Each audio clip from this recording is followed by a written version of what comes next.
Butter garlic হ্যাঁ, ভেটকি। Half চামচে নুন, হাফ চামচে মরিচ গুঁড়ো আর 5-6টা রসুন একটু থেতো করে নিয়ে মাখিয়ে আধ ঘন্টা মতো ম্যারিনেট করছি। হ্যাঁ, সাদা তেল গরম করে এবার ওই ম্যারিনেট করা মাছগুলো দিয়ে দেবো। ভেজে নেওয়া হয়েছে মাছটা। কড়াই যে তেলটা আছে সেটাতে বাটার দিতে হবে, একটা কিউব। একটা না, দুটো কিউব দেবো।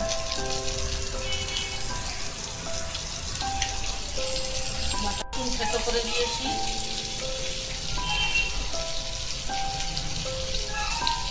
একটা কাঁচা লঙ্কা, বা দুধ দিচ্ছি। কতটা? 1 কাপ মতো?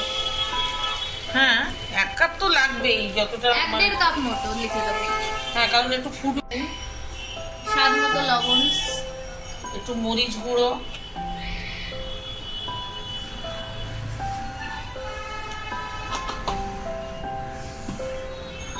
পাঁচফোড়ন দিতে একটু রসুন দিতে। এত নরম মাছ না, ভেঙে যাবে। এটা একটু ফুটিয়ে নিতে হবে। হ্যাঁ, ওপর থেকে ধনে পাতা ছড়িয়ে দিই।